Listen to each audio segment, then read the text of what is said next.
இந்த வீடியோவில் என்ன பார்க்க போகிறோம்னா ஒரு அட்வான்ஸ் லைன் சார்ட்டை எப்படி கிரியேட் பண்ணலாம் தான் பார்க்க போகிறோம். அதுக்கு முன்னாடி நம்ம சேனலை சப்ஸ்கிரைப் பண்ணாதவங்க சப்ஸ்கிரைப் பண்ணிக்கோங்க. வாங்க வீடியோக்குள்ள போகலாம். First select data, click insert, next click line with markers.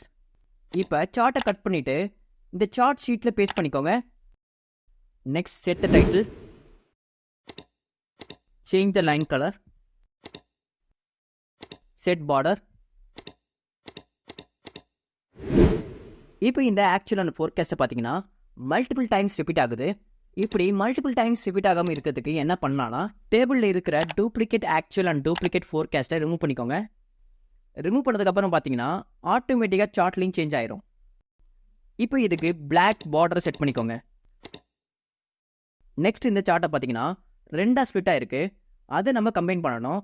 அதுக்கு என்ன பண்ணலான்னா, go to the data sheet. இப்போ அந்த சார்ட்டை கம்பைன் பண்ணுற பர்பஸ்க்காக அக்டோபர் மந்த் ஃபோர்காஸ்ட் கவுண்ட்டை காப்பி பண்ணி ஆக்சுவல் கவுண்ட் என்ட்ரி பண்ணுற இடத்துல பேஸ்ட் பண்ணிக்கோங்க. பேஸ்ட் பண்ணதுக்கப்புறம் அந்த டெக்ஸ்ட்டை ஒயிட்டாக சேஞ்ச் பண்ணிக்கோங்க. இப்போ சார்ட் கலரை சேஞ்ச் பண்ணணும். அதுக்கு சார்ட் லைனை ரைட் கிளிக் பண்ணிக்கோங்க. Next click format data series, select colour fill icon, choose colour.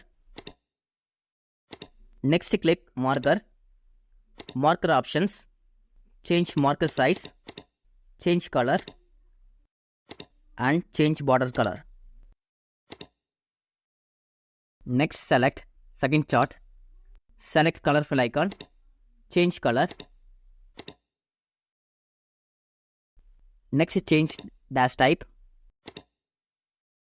Next click marker, change color and change border color.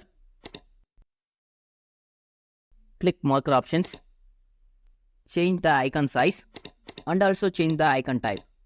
இப்போ இந்த ரெண்டு சார்ட்டுக்கும் இன்பிட்வீனில் இருக்கிற லைனுக்கு கலர் அண்ட் டேஷ் டைப்பை சேஞ்ச் பண்ணிக்கோங்க. அப்புறம் ஃபைனலாக கீழே இருக்க டைட்டிலில் டாப்பில் செட் பண்ணிக்கோங்க.